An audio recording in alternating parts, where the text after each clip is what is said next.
اللہ من الشیطان الرجیم بسم اللہ الرحمن الرحیم وَإِذْ قَالَتْ أُمَّةٌ مِّنْهُمْ لِمَ تَعِظُونَ قَوْمًا اللَّهُ مُهْلِكُهُمْ أَوْ مُعَذِّبُهُمْ عَذَابًا شَدِيدًا قَالُوا مَعْذِرَةً إِلَىٰ رَبِّكُمْ وَلَعَلَّهُمْ يَتَّقُونَ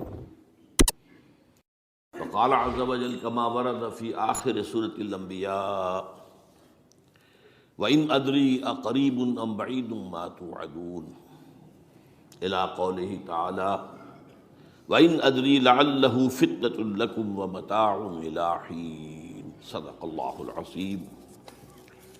وعن سلمان الفارسی رضی اللہ تعالی عنہ قال قال رسول اللہ صلی اللہ علیہ وسلم لا يرد القضاء إلا الدعاء ولا يزيد في العمر إلا البر رواہ الامام الترمذی رحمہ اللہ۔ رب اشرح لی صدری ویسر لی امری واحلل عقدۃ من لسانی یفقہوا قولی۔ اللہم ربنا الہمنا رشدنا واعذنا من شرور انفسنا، اللہم ارنا الحق حقا وارزقنا اتباعہ وارنا الباطل باطلا وارزقنا اجتنابہ، آمین یا رب العالمین۔ حضرات، اگر انسان اس بات پر غور کرے کہ انسانی زندگی کی سب سے یقینی شے کون سی ہے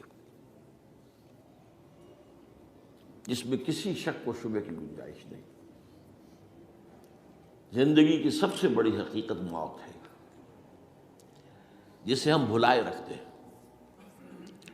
اگر کسی عزیز کی نماز جنازہ پڑھتے ہیں تب بھی یہ خیال نہیں آتا کہ اس وقت ہم بھی ہو سکتا تھا کہ یہاں پر بجائے ان کے میرا لاشا ہوتا۔ کچھ تھوڑی سی تو ہوتی ہے، قبر میں جب اتارتے ہیں کسی عزیز کو تو کچھ نہ کچھ احساسات کے اندر کچھ حرکت ہوتی ہے، لیکن بس واپس آنے کے بعد پھر آدمی بھول جاتا ہے موت۔ لیکن قرآن مجید نے لفظ یقین استعمال کیا ہے موت کے لیے۔ سورہ حجر کی آخری آیت ہے، حضور سے خطاب کر کے فرمایا وَاعْبُدْ رَبَّكَ حَتَّىٰ يَأْتِيَكَ الْيَقِينُ۔ اے نبی، آپ تو اپنے رب کی بندگی میں لگے رہیے، اس کی اطاعت میں، اس کی فرما برداری میں، یہاں تک کہ موت آ جائے۔ تو سب سے یقینی شے حیات انسانی کی موت ہے۔ اسی طرح اس کائنات کی سب سے یقینی شے قیامت ہے۔ کچھ عرصے پہلے تک جب سائنس آئی تھی، خاص طور پر نیوٹن کا دور تھا، آپ کو یاد ہوگا بہت سو کو جو اصول تھے، میٹر از انڈسٹرکٹیبل، میٹر ڈسٹرائے نہیں ہو سکتا۔ عام گمان یہ تھا کہ کائنات ہمیشہ سے ہے، ہمیشہ رہے گی۔ یہ اس دور کا یہ تھا جو ذہنوں میں تصور تھا، جس کو نیوٹونین ایرا آف فزکس کہا جاتا ہے، فزکس کا نیوٹن کا دور۔ اور ویسے وہ بابا آدم ہے، ماڈرن فزکس کا باپ جو ہے وہ اس میں کوئی شک نہیں، نیوٹن ہے۔ ڈاکٹر مائیکل ہارٹ کی کتاب کا کئی دفعہ تذکرہ میں نے کیا آپ سے کہ تاریخ انسانی کے 100 اشخاص چن لیے جنہوں نے تاریخ کے دھارے کو رخ موڑا، اور ان 100 میں پھر گریڈیشن قائم کی، a selection and gradation of the 100 most influential personalities of human history۔ Number 1 پر حضور کو لایا، نمبر 2 پر نیوٹن کو لایا۔ یہ ساری جو آپ دیکھ رہے ہیں سائنس کی ترقیاں اور اس کے اکتشافات، انکشافات، ایجادات، یہ سب جو ہے اس کا بابا آدم نیوٹن ہے۔ لیکن نیوٹونین فزکس کے اندر بہت سی خامیاں تھیں جو بعد میں واضح ہوئی ہیں، اور آج کا دور آئنسٹائن ایرا کہلاتا ہے یہ۔ تو اس وقت یہ تھا کہ میٹر انڈسٹرکٹیبل ہے، اب کہتے ہیں نہیں، میٹر تو ڈسٹرائے ہو سکتا ہے، it can change into energy at any time. اور آج تصور یہ ہے کہ اس کائنات کا آغاز بھی ایک خاص وقت پر تھا، بگ بینگ، جس کا ذکر کئی دفعہ میں کر چکا ہوں، اور ایک وقت میں یہ کائنات پھر ختم ہو جائے گی۔ اور عجیب نقشہ سائنس آج وہی پیش کر رہی ہے جو قرآن مجید کی آیت میں ہے کہ اس دن ہم لپیٹ دیں گے آسمانوں کو، یوم نطوی السماء کطی السجل للکتب کما بدانا نعیدھا۔ یہ جس طریقے سے کہ پھل جھڑی ہوتی ہے ایک، وہ اس طریقے سے پھیلتی ہے پھل جھڑی۔ تو اس طریقے سے یونیورس پھیلی ہے، اس کی گیلیکسیز جو ہیں پھیلی ہیں، اور پھر یہ ریورس ایکشن اسی طریقے سے ہوگا، یہ لپیٹ لیا جائے گا جیسے کہ پچھلے زمانے میں کتابوں کے تومار ہوتے تھے۔ کتابیں اس طرح کی نہیں ہوتی تھی مجلد جو آپ دیکھتے ہیں، بلکہ یہ کہ ایک کاغذ ہو گیا پورا لکھ لیا، اب یہاں پر کچھ گوند لگایا، دوسرا کاغذ لگا دیا، اس کو طے کر لیا، اب اس کے بعد تیسرا کاغذ یہاں لگا دیا، یہ طے کرتے چلے آ رہے ہیں۔ اس کو اسکرولز کہتے تھے، دی ڈیڈ سی اسکرولز بہت مشہور ہوئے ہیں کہ یہ جو بحیرہ مردار ہے اس کے قریب کی کچھ غاروں میں سے انجیل کے بہت پرانے مینuscripts جو برآمد ہوئے تھے، تو ان کو ڈیڈ سی اسکرولز کہتے ہیں۔ تو یہی ہے۔ بہرحال میں نے عرض کیا کہ انسان کی انفرادی زندگی کی سب سے بڑی حقیقت موت، اس کائنات کی سب سے بڑی حقیقت قیامت۔ قیامت سے پہلے کے بارے میں ایک حقیقت ہے جس پر کہ ہر مسلمان کو یقین رکھنا چاہیے، اور وہ یہ ہے کہ اس قیامت سے پہلے پوری دنیا میں حق کا بول بالا ہوگا۔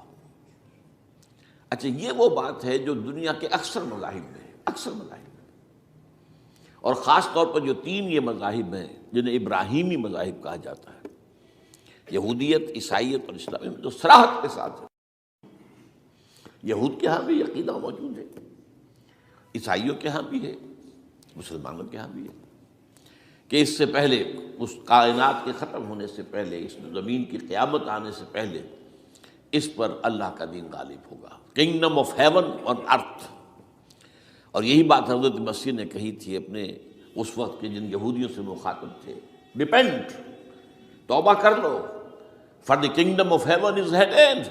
اب جو وہ ہے آسمانی بادشاہت آیا چاہتی ہے، وہ آسمانی بادشاہت تھی حضور کا ظہور صلی اللہ علیہ وسلم، جس سے کہ وہ آسمانی بادشاہت قائم ہوئی اور پھر پھیلی کتنے بڑے علاقے میں، لیکن بہرحال پوری دنیا میں نہیں پھیل سکی۔ وہ کچھ کے اسباب کیا تھے وہ اس وقت میرا موضوع نہیں ہے، لیکن پھیلنا ہے اس کو۔ اس سے قبل کیا ہونا ہے، یہ جو تیسری بات میں نے کہی ہے، اس پر آپ کو یقین ہونا چاہیے، اس لیے کہ احادیث صحیح آ گئی ہے۔ قرآن مجید کا سورہ کبریٰ دلالت کرتا ہے اس پر کہ حضور کو بھیجا گیا غلبہ دین کے لیے، اور بھیجا گیا پوری نوع انسانی کے لیے۔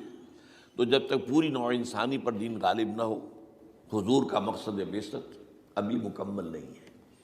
اسی کو اقبال نے کہا تھا، وقت فرصت ہے کہاں، کام ابھی باقی ہے، نور توحید کا اتمام ابھی باقی ہے۔ یہ چمن معمور ہوگا نغمہ توحید سے، ایک وقت آئے گا کہ پورا یہ قرہ جو ہے نغمہ توحید کے ساتھ اس کا جو ہے گونج جائے گا، لیکن یہ کہ ابھی تو نہیں ہوا ہے، نہ ہونا ہے۔ اس سے پہلے کا معاملہ ایک ہے کہ جس کی خبریں دی گئی ہیں، اور وہ ہے کہ قیامت میں اس نظام دین حق کے غالب ہونے سے پہلے بڑی خوفناک جنگوں کا ایک سلسلہ ہے جس کی خبریں دی گئی ہیں۔ یہ یہود کے ہاں بھی ہیں خبریں موجود، عیسائیوں کے ہاں بھی ہیں، جو بائبل کا آخری باب ہے، ریولیشنز آف سینٹ جان، وہ کاشفات یوحنا ترجمہ کیا جاتا ہے، اور حضور کی احادیث میں بھی موجود ہے۔ ملاحم، باب الملاحم، یہ بہت سی کتابوں کے اندر باقاعدہ ابواب ہیں، ایک باب، باب الملاحم، جنگوں کا باب۔ ان میں سے ایک جنگ وہ ہے جسے کہا ہے اس یوحنا کی مکاشفات میں آرمگدان، اور غالباً اسی کو حضور نے قرار دیا ہے الملحمۃ العظمیٰ، عظیم ترین جنگ، الملحمۃ الکبریٰ۔ تو یہ بھی یقینی چیزیں ہیں کہ جو ہونے والی ہیں۔ یہ ملاحم کیوں ہوں گے؟ اب اس میں اچھی طرح سمجھ لیجئے کہ اس میں ایک تو ہے عذاب اکبر جو آئے گا یہودیوں پر، ایک ہے عذاب اصغر جو آئے گا مسلمانوں پر۔ میں نے یہ آج سے کوئی 20 سال پہلے کتاب لکھی تھی، وہ جو مختلف، پہلے تو وہ نوائے وقت کے اندر کالم کی شکل میں شائع ہوئی تھی، پھر یہ کہ موجودہ اور سابقہ مسلمان امتوں کا ماضی، حال اور مستقبل، غالباً اس وقت آؤٹ آف پرنٹ ہے وہ کتاب۔ بہرحال جن کو بھی دلچسپی ہو وہ اسے کہیں سے حاصل کر لیں، لائبریری سے، مکتبے سے مل جائے گی، پڑھے اس کو۔ یہ 20-22 سال پہلے کی بات ہے، کوئی آج کی بات نہیں۔ تو اس میں ان تمام چیزوں کا میں نے تذکرہ کیا ہے، اس لیے کہ عذاب اکبر اس کو کہتے ہیں کہ کسی قوم کا نام و نشان مٹا دیا جائے۔ یہ عذاب اکبر آتا تھا صرف ان قوموں پر جن کے طرف رسول بھیجے گئے اور قوموں نے بحیثیت مجموعی رسولوں کا انکار کیا۔ ان پر وہ عذاب آئے، اسے عذاب استیصال بھی کہتے ہیں۔ فقطع دابر القوم الذین ظلموا، ان کی جڑ کاٹ دی گئی۔ ایک جڑ کاٹنا ہوتا ہے، ایک درخت کو کاٹنا ہوتا ہے، درخت تو کٹے گا تو پھر دوبارہ جڑ میں سے شاید وہ نکل آئے، لیکن نہیں، جڑ سے اکھیڑ۔ لا یری الا مساکنہم، یہ عذاب جو ہے اب کسی قوم پر نہیں آ سکتا، اس لیے کہ اب کوئی رسول تو آئے گا ہی نہیں، لیکن ایک قوم پر یہ تاریخ کے قرضے کی حیثیت سے موجود ہے، اور وہ قوم یہود ہے۔ ان کی طرف رسول بھیجے گئے حضرت عیسیٰ ابن مریم، رسولا الی بنی اسرائیل، اور انہوں نے یہ بات تو بہت دور کی تھی کہ مانتے انہیں اور ان پر ایمان لاتے، الٹا جو کچھ کیا ہے آپ کو معلوم ہے۔ انہیں ولد الزنا قرار دیا، جادوگر قرار دیا، واجب القتل قرار دیا، اور اپنے بس پڑتے سولی پر چڑھوا کر دم لیا۔ حالانکہ بار ہوا یہ نہیں ہے، اللہ نے انہیں اس سے پہلے ہی زندہ اٹھا لیا آسمان پر، دوبارہ وہ آئیں گے۔ بہرحال لیکن اس قوم کے اوپر وہ عذاب جو ہے وہ قرض ہے تاریخ کا، وہ قرض ادا ہوگا۔ حضرت مسیح علیہ السلام ہی آئیں گے دوبارہ، اور ان کے ہاتھوں اس امت کا خاتمہ ہوگا، ایک ایک فرد ختم ہو جائے گا۔ یہ جب میں نے یہ باتیں کہی تھی تو امریکہ میں یہودیوں نے بڑا شور مچایا، میرے خلاف جو ہے ان کی ایک مہم نکلی یہودیوں کی طرف سے کہ اس کی کتابیں وغیرہ، اس کے ویب سائٹ بند کرو، یہ جو ہے اینٹی سیمیٹک ہے، یہ کہتا ہے سب یہودی قتل ہو جائیں گے۔ یہاں پر بھی جو میرے ساتھ ایک ڈائلاگ کرنے کے لیے جو 12-13 پروفیسر آئے تھے امریکہ وغیرہ سے، ان میں سے جو یہودی تھا تو اس نے بہت ناراضگی کا اظہار کیا، آپ کہتے ہیں سارے یہودی ختم کر دیے جائیں گے۔ یہ بات ظاہر بات ہے پیلیٹیبل نہیں ہے، لیکن پھر ہمارے ساتھی جو وہاں پر تھے امریکہ میں پریشان ہوئے کہ آپ کے خلاف یہاں پر اب یہ مہم شروع ہو گئی ہے، تو میں نے بتایا کہ یہ تو جو زائنسٹ ہے، جوش زائنسٹ، اور اس کے ساتھ ہے کرسچن زائنسٹ۔ کرسچن زائنسٹ کا رسالہ نکلتا ہے ٹرمپٹ، دی فلاڈلفیا ٹرمپٹ، اس کے مدیر نے خود لکھا ہے کہ 80% یہودی قتل ہو جائیں گے۔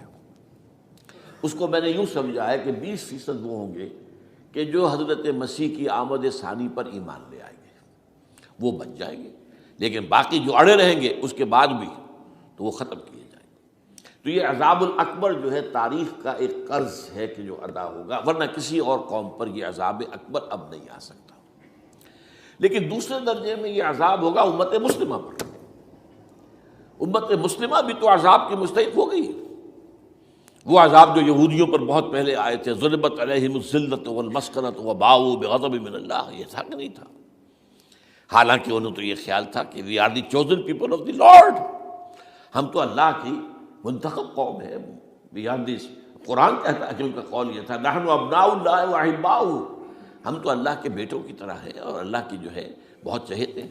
کہ عذاب آئے، نبوکدنضر کے ہاتھوں آیا، اسیرینز کے ہاتھوں آیا، پھر یونانیوں کے ہاتھوں، الیگزینڈر دی گریٹ کے ہاتھوں آیا، پھر رومنوں کے ذریعے سے آیا، اور پچھلی صدی میں جرمنوں کے ذریعے سے آیا۔ تو عذاب آئے، یہ عذاب تو، لیکن قوم ختم نہیں ہوئی۔ وہ عذاب اکبر نہیں تھے، یہ عذاب مختلف حصوں میں آئے اور بڑی بڑی تباہیاں آئیں، لیکن وہ عذاب اکبر نہیں تھے۔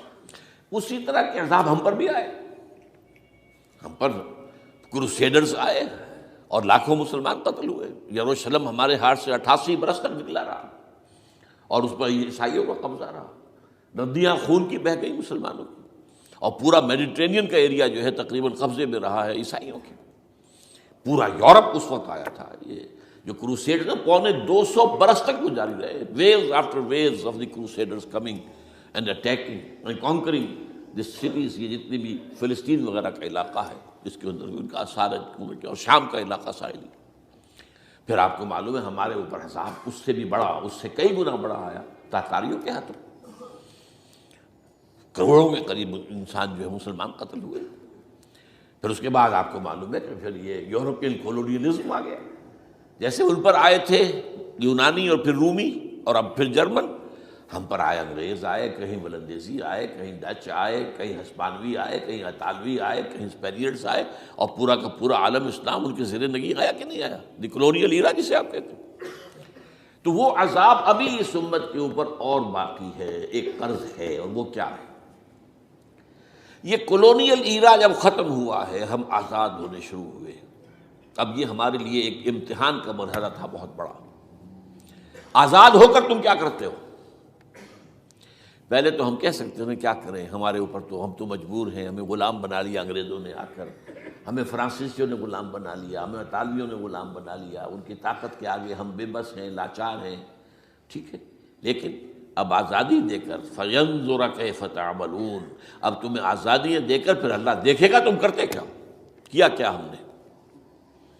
جو مسلمان قوم ملک آزاد ہوا اس نے یا تو اپنا قبلہ بنایا واشنگٹن کو یا بنایا ماسکو کو، کسی نے قرآن کو اپنا امام نہیں بنایا. دعائیں مانگتے ہیں وَاجْعَلْهُ لَنَا إِمَامًا وَنُورًا وَهُدًى، لیکن اس کو امام بنانا، اپنا امام بنانا، اس کے پیچھے چلنا، اس کے احکام کو نافذ کرنا، اس کی شریعت کی تنفیذ کرنا، یہ اس کی تہذیب، اس کا تمدن دیا ہوا، اس کا معاشی نظام دیا ہوا، اس کو قائم کر زیرو. اس لیے بہت بڑے عذاب کے ہم مستحق ہیں. بات کڑوی ہے، اچھی نہیں لگے گی، لیکن میں یہ آج سے نہیں کہہ رہا ہوں، میں سن 80 سے یہ باتیں کر رہا ہوں. نوٹ کر دیجیے اس بات کو.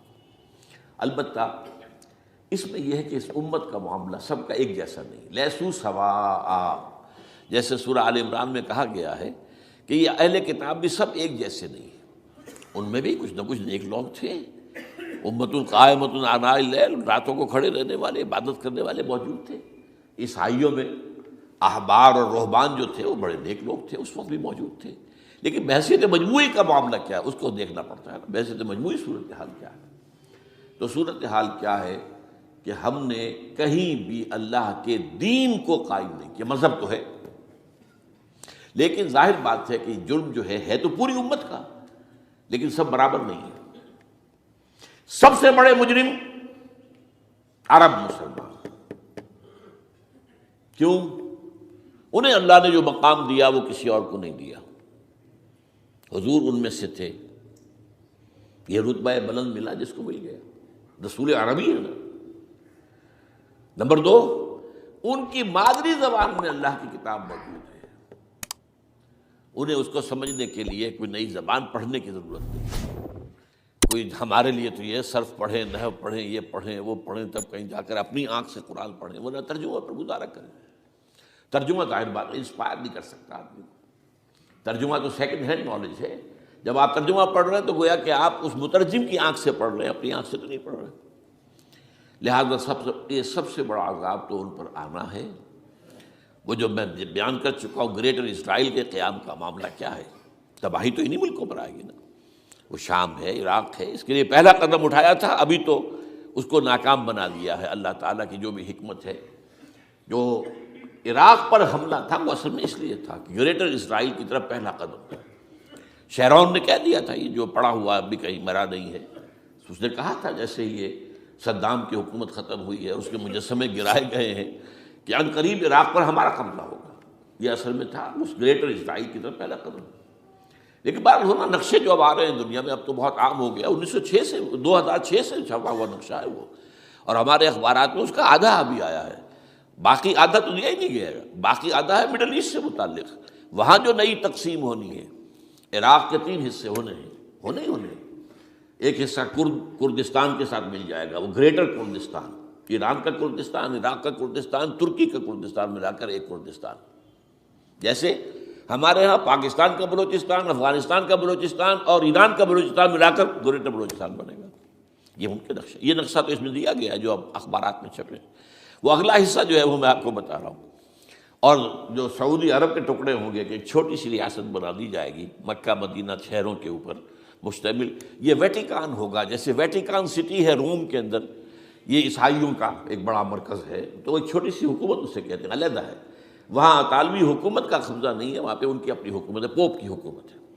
ایسے ایک ویٹیکن، گویا کہ ایک مسلم ویٹیکن بنا دیا جائے گا مدینہ. یہ ان کے نقشے ہیں. یہ نہ سمجھے کہ ایسا ہوگا، یہ تو اللہ جانتا ہے. لیکن یہ کہ جو ہوگا وہ تو میں نے کئی دفعہ کہا، وہ تو اللہ کو معلوم ہے. یمکرون و یمکر اللہ، وہ اپنی سے چالیں چل رہے ہیں، اللہ اپنی چال چل رہا ہے، لیکن نقشوں کی یہ. بہرحال اس میں جو بھی ہے یقیناً ایک حد تک کامیابی انہیں ہوگی جس کی خبریں ہمیں دی گئی ہیں. گریٹر اسرائیل ایک دفعہ قائم ہوگا،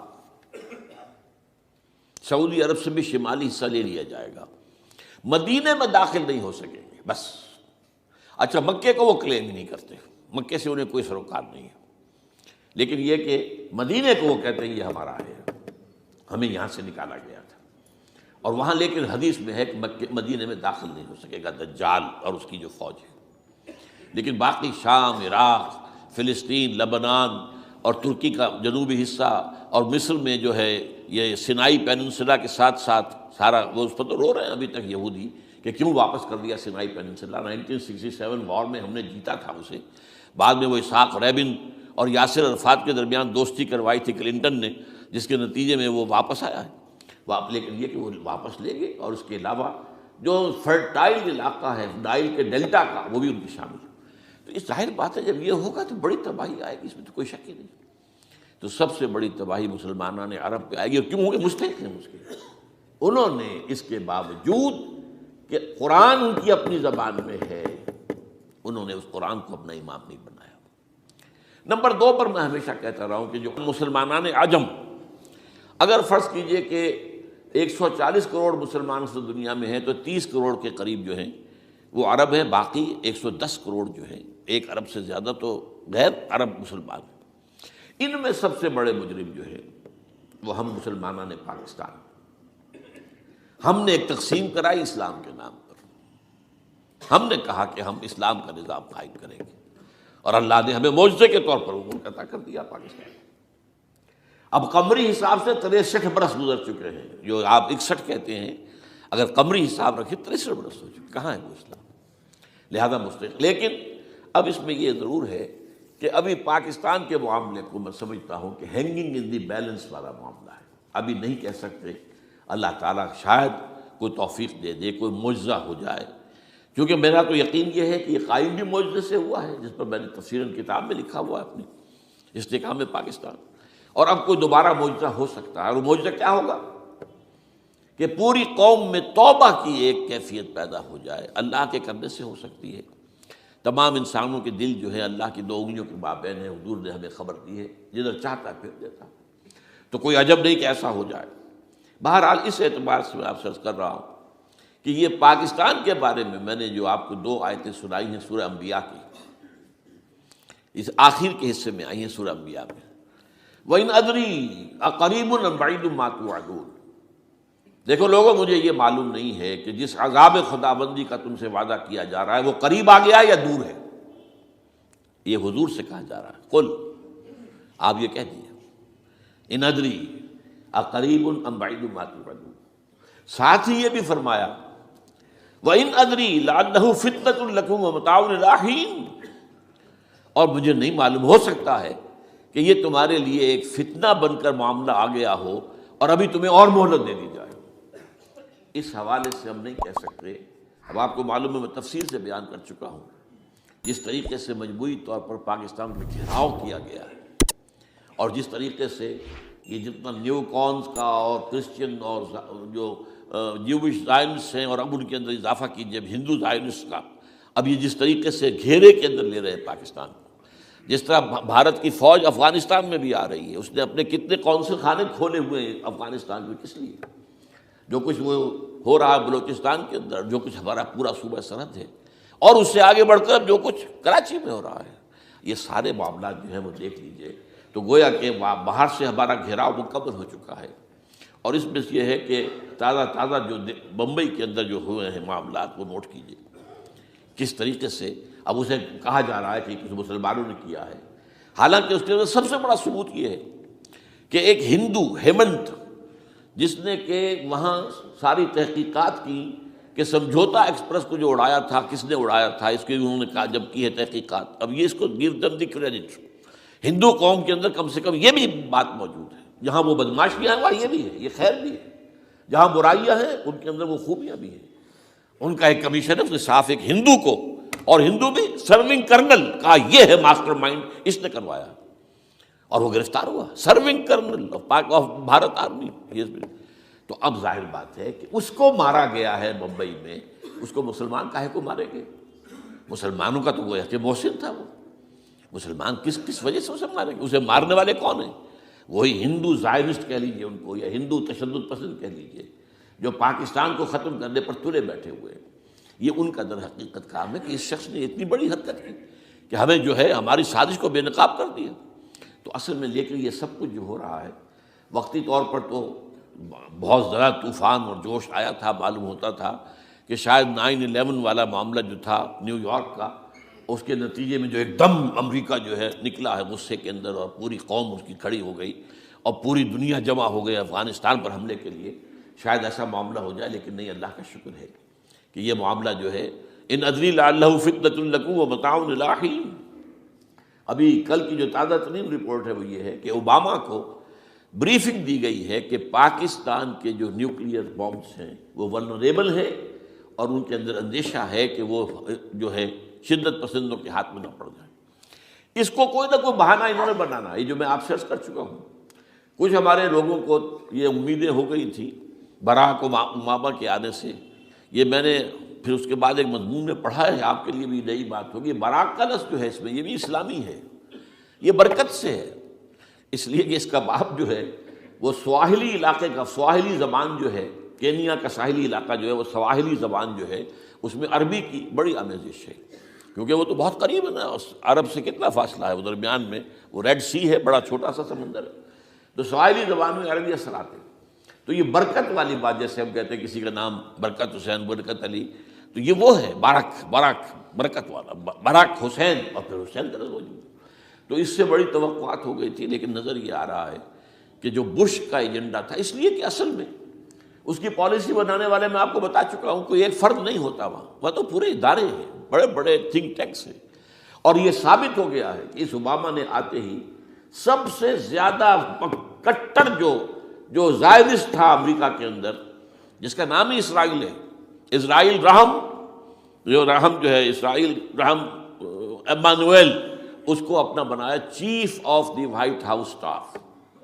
اور یہ وہ شخص ہوتا ہے کہ جو گویا کہ جس کے گھیرے میں ہوتا ہے صدر امریکہ کا۔ صدر سے کون مل سکتا ہے، یہی فیصلہ کرے گا، کون نہیں مل سکتا یہ فیصلہ کرے گا، کون سی رپورٹ صدر تک جائے گی یہ فیصلہ کرے گا، کون سی رپورٹ روک لی جائے گی یہ فیصلہ کرے گا۔ تو گویا کہ صدر کے کان بھی ہو، صدر کی آنکھ بھی ہو، لہذا صدر جو ہے اس کے تو اوپر گھیرا ہوتا، اور اس سے بھی آگے بڑھ کر نوٹ کیجیے، میں نے آپ کو پہلے بتایا بھی تھا، ساؤتھ ایشیا کے لیے اس نے اپنا ایڈوائزر بنایا ہے ایک ہندو کو، اس کا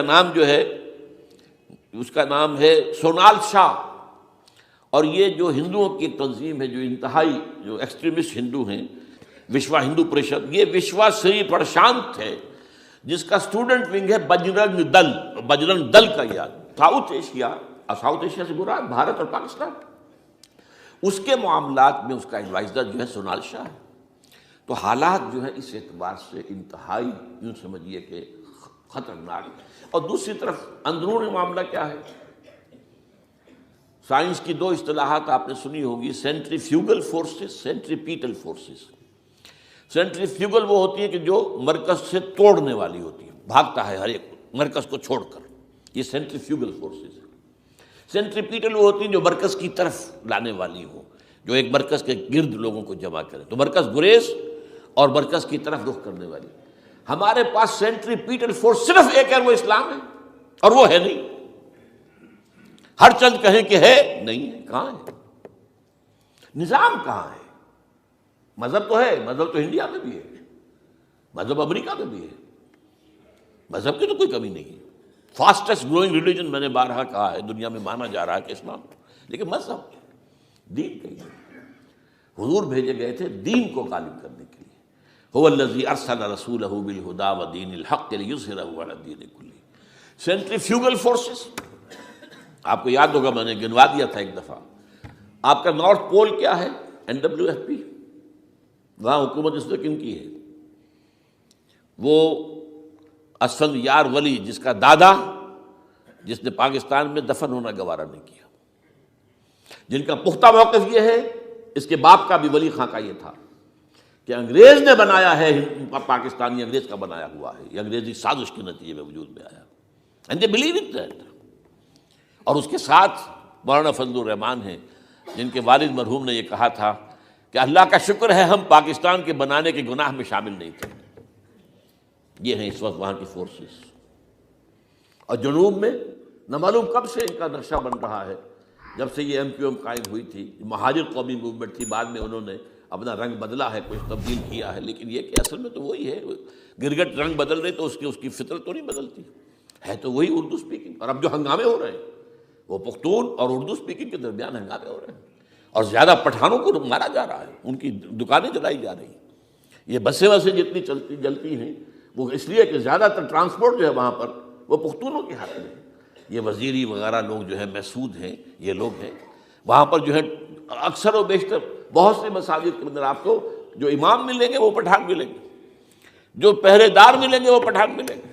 بہت بڑی تعداد ہے، لیکن یہ کہ اس کے اوپر وہاں پر فساد شروع ہو گیا. بلوچستان کا معاملہ سب کو معلوم ہے. تو اندرونی طور پر جو سینٹریپیٹل فورس ہو سکتی تھی اس کو ہم نے کیا نہیں مضبوط، کمزور سے کمزور تک کرتے چلے گئے. اور اب جو کچھ ہو رہا ہے، اب مضامین آ رہے ہیں، آئلی قوانین میں تبدیلیاں کیوں کی جا رہی ہیں. یہ جو کانفرنس ہوئی تھی جو UNO کے اندر بیجنگ +5 کانفرنس، جو بات اس میں طے ہو اس میں یہ تھا طلاق کے معاملے میں مرد اور عورت کو بالکل برابر کر دیا جائے. اب وہی کر رہے ہیں آپ. یہ سفاری آئی کائے کے لیے؟ جیسے مرد طلاق دے سکتا ہے عورت بھی طلاق دے سکتا ہے. اسلام میں یہ نہیں ہے. اسلام میں یہ ہے کہ عورت طلاق لے سکتی ہے، دے نہیں سکتی.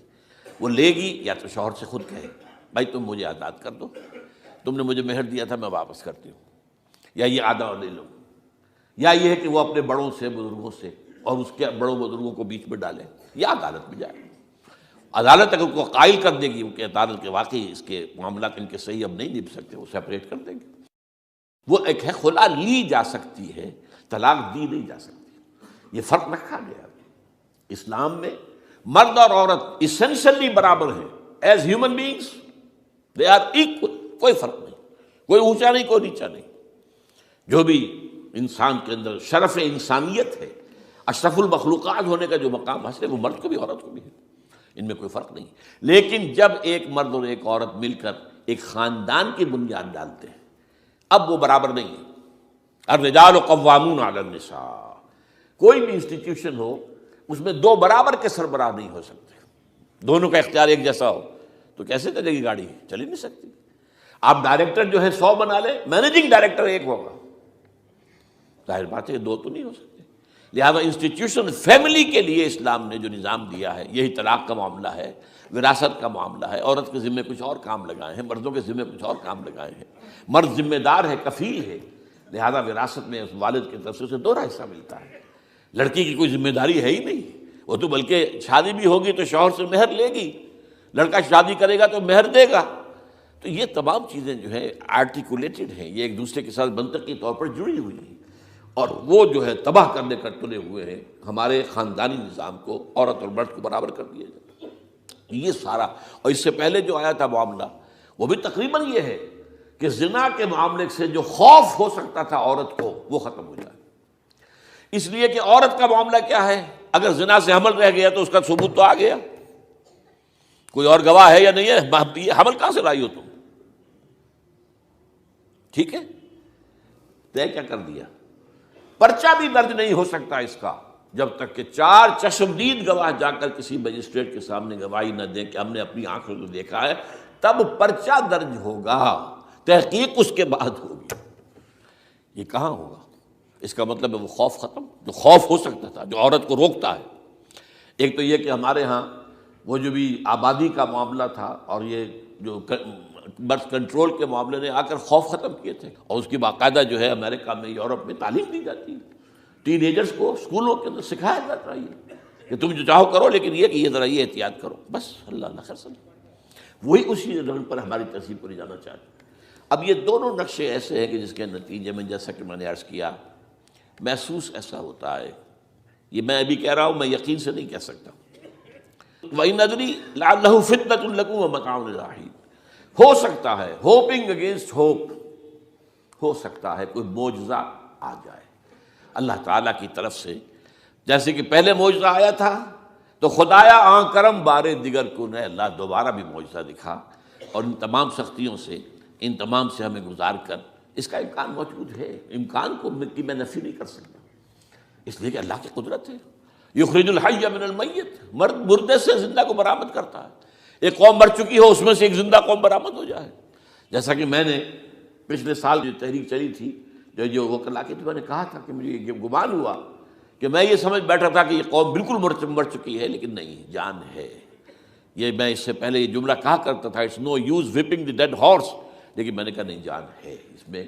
ہمارے ہاں کا پڑھا لکھا طبقہ، تعلیم یافتہ لوگ، انہوں نے جو سختیاں جھیلی ہیں، جس طریقے سے کہ مصائب برداشت کر کے انہوں نے اس تحریک کو برقرار رکھا، اب تک رکھا ہوا ہے، یہ بہت بڑا کارنامہ ہے، اور اس سے معلوم ہوتا ہے، اس سے کچھ نہ کچھ امید کی کوئی کرن پھوٹتی نظر آتی ہے۔ لیکن باقی جو لوگ کہتے ہیں کہ نہیں بس یہ تو بنا ہے اللہ کے حکم سے اور قائم رہے گا، ان سے میں کہا کرتا ہوں کہ وہ اللہ کی سنت سے واقف نہیں ہے۔ اللہ کی سنت سزا کی بھی تو ہے نا۔ اللہ تعالیٰ رسی دراز کرتا ہے، ایک دم کھینچ بھی لیتا ہے، یہ بھی اللہ کی سنت ہے۔ مہلت دیتا ہے، پھر ایک دم جو ہے ایک وقت کے اوپر آ کر فیصلہ بھی کر دیتا ہے۔ جو عجب نہیں، ڈرتے رہنا چاہیے، کچھ پتہ نہیں۔ ما غرک بربک الکریم، یہ قرآن مجید میں یہ مضمون کئی بار آیا ہے کہ لوگوں کو بعض اوقات شیطان جو ہے یہ دھوکہ، اللہ بڑا کریم ہے، بڑا غفور ہے، بڑا رحم کرنے والا۔ بھائی وہ کریم ہے، غفور ہے، لیکن منتقم بھی ہے۔ انا من المجرمین منتقمون، ہم ان مجرموں سے انتقام لے کر رہیں گے۔ وہ تو منتقم بھی تو ہے، وہ سزا بھی تو دیتا ہے۔ اس نے جہنم جو ہے یہ کوئی ڈیکوریشن پیس کے طور پر تو نہیں بنائی ہے، کس لیے بنائی ہے؟ وہ تو ہم نے فیصلہ کیا ہے، لَأَمْلَأَنَّ جَهَنَّمَ مِنَ الْجِنَّةِ وَالنَّاسِ أَجْمَعِينَ، یہ میں نے طے کیا ہوا ہے۔ تو اللہ تعالیٰ جو ہے سزا بھی دیتا ہے، تو اللہ تعالیٰ ہمیں اس سے بچائے۔ بہرحال ہو سکتا ہے کہ اس کے بعد بھی اللہ تعالیٰ ہمیں اور مہلت دے دے، اور اس مہلت کے لیے اس کرنے کا کام کیا ہے؟ کرنے کا کام یہ ہوگا دعا اور توبہ۔ پہلے توبہ کی جائے پھر دعا، ورنہ دعا قبول نہیں ہوتی۔ پہلا کام توبہ ہے۔ یا ایھا الذین آمنوا توبوا الی اللہ توبۃ نصوحا، اے اہل ایمان اللہ کی جناب میں توبہ کرو، خالص توبہ۔ کیا مطلب ہے؟ اپنی زندگیوں میں سے شریعت کے خلاف، ویسے بھی اخلاقیات کے خلاف، جھوٹ، دغا، فریب، دھوکہ، غبن، سب کو ختم کرو۔ سود، بے پردگی، عریانی، فحاشی ختم کرو۔ طے کر لو کہ کوئی شخص شریعت کے خلاف اور اخلاقیات کے خلاف، صرف شریعت نہیں، ایک بنیادی انسانی اخلاقیات ہوتی ہیں، اس کے سارے تقاضے پورے کر دیں جو ہمارے یہاں ختم ہو چکے ہیں۔ میں نے جیسا کہ بارہا کہا ہے کہ اس وقت دنیا کی سب سے بڑی منافق ترین قوم جو ہے مسلمانان پاکستان ہے۔ جھوٹ اور وعدہ خلافی اور اس کے ساتھ جو ہے وہ غبن کا معاملہ جتنا ہمارے ہاں ہے، آپ پوری دنیا میں آپ کو کہیں نہیں ملے۔ تو اس لیے پہلے توبہ کی جائے اور پھر دعا کی جائے۔ اس لیے میں نے آپ کو حدیث سنائی ہے کہ اللہ کا فیصلے کو بھی کبھی کبھی دعا جو ہے لوٹا دیتی ہے، لیکن وہ دعا کب ہو؟ جب آپ نے اللہ کے ساتھ اپنا معاملہ صحیح کر لیا ہو۔ فرمایا حضور نے، جو میں نے ترمذی کی روایت آپ کو سنائی، لا يرد القضاء الا الدعاء، اللہ کا فیصلہ بھی کبھی کبھی اللہ تعالیٰ کسی فیصلے کو مؤخر کر دیتا ہے۔ حضرت یونس علیہ السلام کی قوم پر اللہ کا فیصلہ آ چکا تھا، عذاب کے آثار شروع ہو چکے تھے، پوری قوم نے توبہ کی، اللہ تعالیٰ نے عذاب کو جو ہے وہ وہاں سے ہٹا لیا ان کے سروں پر سے، اور ایک مدت تک کے لیے انہیں مہلت بخشی دے دی۔ تو اس کے لیے تو یہ ہے کہ توبہ کی جائے اور دعا کی جائے، اور اس میں یہ ہے کہ اس میں توبہ کا ایک حصہ لازماً یہ ہونا چاہیے کہ ہم طے کر لیں کہ اللہ اب مجھے اپنی بہترین توانائیاں، اپنی قوتیں، صلاحیتیں، وسائل خرچ کرنے ہیں اور تیرے دین کو قائم کرنے کے لیے۔ اس کے لیے کسی نہ کسی جماعت کے اندر، جس کو بھی آدمی سمجھے کہ ہاں یہ بہترین جماعت ہے، یہ صحیح ترین جماعت ہے، یہ واقعی اسلام کو قائم کرنے کے لیے کام کر رہے ہیں اور واقعی اس طریقے سے کر رہے ہیں جس طریقے سے وہ ہو سکتا ہے، اگر آپ اس پر لیکن لازم سمجھیں لا اسلام الا بالجماعہ، کوئی اسلام نہیں ہے جماعت کے بغیر۔ یہ حضرت عمر رضی اللہ تعالیٰ عنہ قول ہے، اور حضور کی حدیثیں تو میں نے 12 آپ کو سنائی ہے۔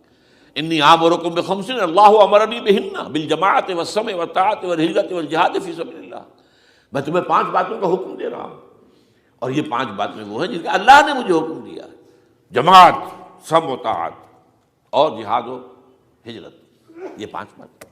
تو اس لیے توبہ کے اندر یہ لازمی جز ہونا چاہیے کہ اب ان صلاتی و نسکی و محیای و مماتی للہ رب العالمین، یہ فیصلہ کر لیجئے۔ اس کے بعد یہ ہے کہ اللہ تعالیٰ اس پر استقامت عطا فرمائے، اس کی بھی خود دعا کیجئے کہ اللہ اب تو نے مجھے یہ ہدایت دے دی ہے، تو اب لا تزغ قلوبنا بعد اذ ہدیتنا وہب لنا من لدنک رحمۃ انک انت الوہاب۔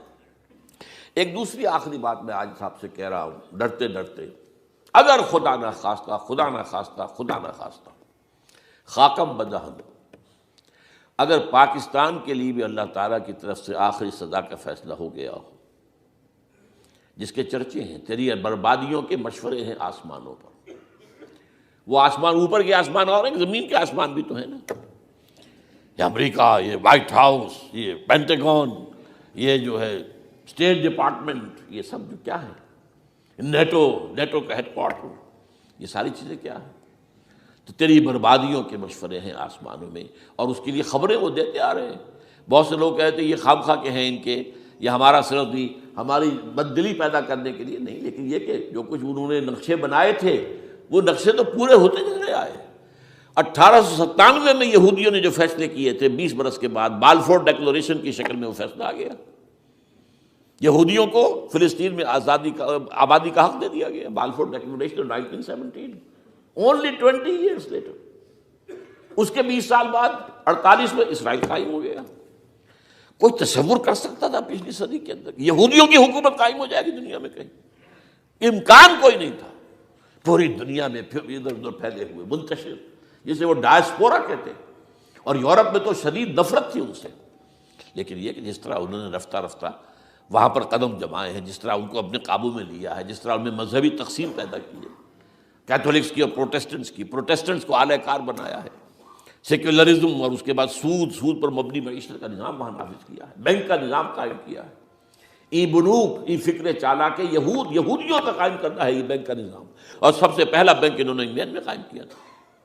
تو ان کی جو باتیں ہیں وہ تو پوری ہو رہی نظر آ رہی ہیں، ان کے نقشے جو ہیں ان کے سامنے آ رہے ہیں ہمارے۔ تو اس حوالے سے ہو سکتا ہے خاکم بدہن، خاکم بدہن، اگر خدا نہ خواستہ یہ لکیر ختم ہو جائے، تب بھی ظاہر بات ہے زمین تو کوئی ختم نہیں ہو جائے گی، اللہ کی زمین ہے۔ کیا پاکستان نہ بنتا تو ہمارے ذمے نہیں تھا کہ اللہ کے دین کو دنیا میں قائم کرنے کی جد و جہد کرتے؟ وہ تو بحیثیت مسلمان ہمارا فرض ہے۔ کیا حضور اکثریت میں تھے عرب میں؟ وہ تو اقلیت میں بھی نہیں تھے، ایک آدمی تھا اللہ کا بندہ کھڑا ہوا ہے، جو جنہوں نے ایک مرتبہ حضور کی بات سنی ہے اور جا کر کہا ہے اپنی قوم، یا قومنا اجیبوا داعی اللہ، اے ہماری قوم کے لوگوں، اس اللہ کی طرف دعوت دینے والے کی پکار کو سنو، لبیک کہو۔ تو کوئی عجب نہیں، یہ جو اقبال نے الفاظ کہے ہیں، تو نہ مٹ جائے گا ایران کے مٹ جانے سے، نشہ میں کو تعلق نہیں پیمانے سے، اور ہے آیاں فتنہ تاتار کے افسانے سے، پاسباں مل گئے کعبے کو صنم خانے سے۔ تاتاریوں کے ہاتھوں کروڑوں مسلمان قتل ہوئے، اور پھر وہی تاتاری مسلمان ہو گئے۔ امت مسلمہ کی قیادت ان تاتاریوں کے ہاتھ میں آ گئی، عربوں سے لے کر ان تتولوا یستبدل قوما غیرکم، جو بات سورہ محمد میں کہہ دی گئی تھی بالکل آغاز میں، اگر اے عربوں تمہیں جو مقام ہم نے دیا ہے، اپنا رسول تم میں سے بھیجا، بعث فی الامیین رسولا منہم، تمہاری زبان میں اپنی کتاب نازل کی، تو تمہیں جو مشن سونپا ہے اگر تم نے اسے پیٹھ دکھا دی، تمہیں ہٹائیں گے، کسی اور قوم کو لے آئیں گے۔ اور یہ 13ویں صدی عیسوی میں ہو گیا۔ 1258 میں آخری خلیفہ بنو عباس کا اسے محل سے نکالا ہے مستعصم باللہ کو، اور ایک جانور کی کھال میں لپیٹ کر ڈال دیا ہے گلی میں، اور گھوڑے دوڑا دیے اس کے اوپر۔ یہ آخری چراغ گل ہوا ہے بنو عباس کا، جس پر کہا تھا سعدی نے، آسمارا حق بود بر خوب بارد بر زمین بر زوال ملک مستعصم امیر المومنین۔ مستعصم باللہ نام تھا آخری خلیفہ کا، اس کی حکومت کے زوال پر آسمان سے خون بھی برسے تو اس کا حق ہے آسمان کو کہ خون کی بارش کرے۔ تو یہ چیزیں ہیں جو کہ نوٹ کرنے کی ہیں۔ اگر خدا نہ خواستہ ایسا ہو جائے تو ظاہر بات ہے کہ اسلام پھر بھی زندہ رہے گا۔ ہم مر سکتے ہیں، اسلام نہیں مرے گا، اسلام کو تو رہنا ہے۔ جیسا کہ حضور نے فرمایا کہ میں آخری رسول ہوں، تم آخری امت ہو، وہ تو یہ ہے، البتہ یہ ہے ہو سکتا ہے ہم سے یہ قیادت چھین کر کسی اور کو دے دی جائے، اور کوئی عجب نہیں کہ ہندوؤں سے ہمیں پٹوا کر ہندوؤں کے ہاتھ میں دے دی جائے۔ تاریخ کی میں مثال دے رہا ہوں، ہے یہاں فتنہ تاتار کے افسانے سے، پاسباں مل گئے کعبے کو صنم خانے سے۔ آخر ہندوستان میں 20 کروڑ مسلمان ہے کہ نہیں، بلکہ زیادہ ہے۔ آپ سوچئے اس ہندوستان کی سرزمین سے شیخ احمد دیدات پیدا ہوا تھا، جس نے پوری دنیا میں عیسائیوں کو جو ہے وہ مناظروں میں شکست دی ہے۔ اسی ہندوستان سے آج ذاکر نائک کھڑا ہوا، پوری دنیا میں ڈنکا بجا رہا ہے، عیسائیت کے خلاف، یہودیت کے خلاف، ہندو مت کے خلاف، ان کی کتابوں سے، ان کے ویدوں سے، ان کے تمام جو اسکرپچرس ہیں ان کے حوالے سے ثابت کر رہا ہے تمہارا دین غلط ہے، تمہارے ہاں تو محمد کی بشارتیں موجود ہیں، دیکھو یہ ہے، یہ کتابیں ہیں، یہ پڑھی انہوں نے۔ میں نے کبھی کہا تھا مولانا علی میاں رحمۃ اللہ علیہ سے کہ مولانا، میں یہ گیا تھا ان کے پاس ملاقات کے لیے، میرا خیال ہے کہ سن 82-83 کی بات ہے، کہ میں اور کسی سے تو توقع نہیں رکھتا لیکن آپ سے توقع رکھتا ہوں کہ آپ زیادہ روشن خیال علماء میں سے ہیں، کہ آپ ندوۃ العلماء لکھنؤ کے اندر آپ سنسکرت کی تعلیم کو لازمی کریں، تاکہ آپ کے فارغ التحصیل لوگ نکلیں تو وہ پڑھ سکیں ویدوں کو کہ ویدوں میں کیا لکھا ہوا ہے، ہندو کے ذہن کو تو سمجھے کہ ہندو کا ذہن ہے کیا، اس کا فکر کیا ہے، اس کی سوچ کیا ہے، اس کے عقائد کیا ہیں، جو وہ ظاہر کر رہے ہیں وہی ہیں یا واقعی ان کی کتابوں میں کچھ اور ہے۔ آج ہمارا بھی ظاہر بات ہے کہ آج اسلام جو ہے، کوئی تازیوں کے جلوسوں سے کوئی اسلام کو پہچانے، یا جو پیروں کے مقبروں کے اوپر جو ہے صوفیہ کے جو عرس ہو رہے ہیں اس کے حوالے سے اسلام کو پہچانے گا تو کیا وہ صحیح اسلام کو پہچانے گا؟ اسی طریقے سے آپ کو ہندو مذہب کا ذہن جو ہے کیا ہے، تو وہ وعدہ کیا کہ ہاں آپ نے بہت اچھی بات کہی ہے۔ 2 سال کے بعد میری ملاقات وہاں ہوئی ایک کانفرنس میں، وہ بھی مدعو تھے، میں بھی تھا شکاگو میں۔ میں نے پوچھا مولانا وہ آپ نے کیا؟ کہ میں تو بھول ہی گیا۔ یہ ہمارے علماء کا اصل میں معیار ہے، نئی بات کو جو ہے کوئی قبول کرنا ان کے لیے اتنا آسان نہیں۔ آج ذاکر نائک کر رہا ہے، ڈٹ کر کر رہا ہے، ان کے اسکرپچرز سے، ان کے حوالوں سے، اپنشد سے، اور تمام جو ان کے جو ہیں ویدوں سے، تو یہ کام جو ہو رہا ہے۔ اسی طریقے سے یہ بھی بات میں آپ کو بتا دوں کہ میرے دورہ ترجمہ قرآن کی جس قدر پذیرائی بھارت میں ہو رہی ہے، پاکستان میں نہیں ہے۔ پاکستان میں تو میرے چینلز بند کر دیے گئے، مجھ پر بہت سے چینلز جو ہیں ان کا دروازہ بند ہے، پی ٹی وی میں تو میرا داخلہ ہی حرام ہے، اور باقی سب میں بند کر دیا گیا۔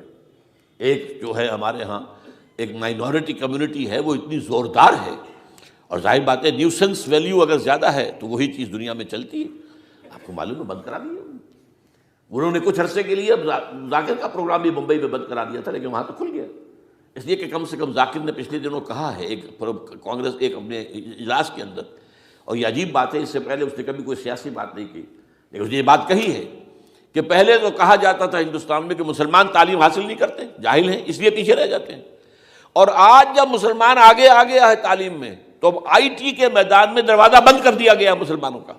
یہ اس نے کھل کر کہا ہے، بامبے کی اسٹیج پر کہا ہے، لیکن اس نے یہ کہا کہ جو کچھ بھی ہے ہندوستان میں، لیکن ایک بات ہے کہ ہندوستان کی عدلیہ صحیح جگہ پر قائم ہے، اس کا مقام درست ہے۔ آپ سوچئے ہمارے ہاں اس کا تصور ہے کہ اس طریقے کی انکوائری کمیٹی آئے اور اس طرح کھل کر اس کا جو ہے لوگوں کے سامنے اس کو بیان بھی کر دیا جائے؟ ہمارے ہاں تو کسی انکوائری کمیٹی کی رپورٹ آج تک سامنے آتی ہی نہیں، سب بند، کوئی کمیٹی جو بھی کچھ ہو جائے اس کے بعد کسی کو پکڑنا، سرونگ کرنیل کو پکڑ لینا، تو عدلیہ قائم ہے۔ جیسے کہ کبھی چرچل نے کہا تھا جب بے انتہا تباہی ہو گئی تھی سیکنڈ ورلڈ وار میں، اور لوگ آئے کہ برباد ہو گئے، تباہ ہو گیا، یہ ہو گیا وہ، اس نے کہا یہ بتاؤ کہ برطانیہ میں عدالتیں کام کر رہی ہیں؟ کہ ہاں، بس ٹھیک ہے، پھر یہ ملک قائم رہے گا۔ یہ معاملہ جو ہے بھارت کے اندر عدالتیں ہیں چل رہی ہیں، تو اس حوالے سے کوئی عجب نہیں، کوئی عجب نہیں۔ ہمیں اصل میں جیسا کہ میں نے کہا تھا کہ ہم وطن پرست نہیں ہیں، ہم زمین پرست نہیں ہیں، وندے ماترم یہ ہمارا ترانہ نہیں ہے، زمین کے پجاری نہیں ہیں، ہمیں پاکستان سے محبت ہے اور پاکستان کا دفاع کریں گے۔ اور بڑے عمدہ بات ہے کہ اس موقع پر جو ہے تمام ہماری جو اپوزیشن پارٹیز ہیں وہ جا کر جمع ہو گئی ہیں، آل پارٹیز کانفرنس کے اندر یکجہتی کا ثبوت دیا ہے۔ یہ اسلام کے لیے ہونا چاہیے، صرف ایک خطہ زمین کے لیے نہیں۔ اصل میں شے جو ہے ہمیں جو مقصود ہے وہ اسلام ہے۔ تو کوئی عجب نہیں ہے کہ جس طریقے سے پچھلے دنوں ہمارے یہ بہت اہم آدمی ہیں، آپ کو معلوم سید قاسم محمود صاحب بے شمار کتابوں کے مصنف ہیں، یہ دلی گئے تھے اور اس سے آگے بھی گئے مختلف جو ہیں یو پی کے شہروں میں۔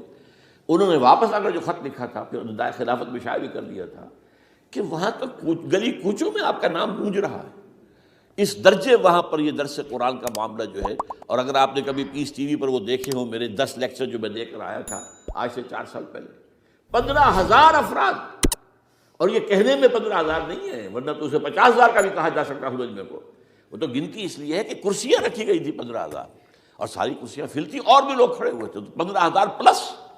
کہیں پاکستان میں تو آج تک یہ بات نہیں ہوئی ہے، لیکن یہ کوئی عجب نہیں۔ قرآن مجید میں سورہ انعام میں نقشہ کھینچ دیا گیا ہے، حضور سے کہا گیا اے نبی آپ مایوس اور بددل نہ ہوں، اگر یہ مکے والے ہماری اس کتاب قرآن کی قدر نہیں کر رہے تو ہم نے ایک قوم کو تیار کر رکھا ہے جو اس کی ناشکری نہیں کریں گے، ناقدری نہیں کریں گے۔ ان یکفر بہا ہؤلاء، اگر یہ لوگ مکے والے آپ کی قوم اگر یہ کفران نعمت کرے گا قرآن کا تو ہم نے ایک اور قوم کو تیار کر رکھا ہے، وَوَكَّلْنَا بِهَا قَوْمًا لَيْسُوا بِهَا بِكَافِرِينَ، وہ اس کی ناقدری نہیں کریں گے۔ اب دیکھ لیجیے معجزہ کیا ہوا، مدینے میں تو حضور کا قدم مبارک بھی نہیں پہنچا اور وہاں انقلاب آ گیا۔ آپ کے دو ادنا خادم، ادنا شاگرد گئے ہیں، اور مصعب بن عمیر اور عبداللہ بن ام مکتوم جو نابینا تھے رضی اللہ تعالیٰ عنہما، اور وہاں انقلاب آ گیا، دونوں قبیلے ایمان لے آئے، ساری ان کی جو ٹاپ کی لیڈرشپ تھی ایمان لے آئی، اور وہ یثرب جو ہے مدینۃ النبی بن گیا، وہ دارالہجرت بن گیا۔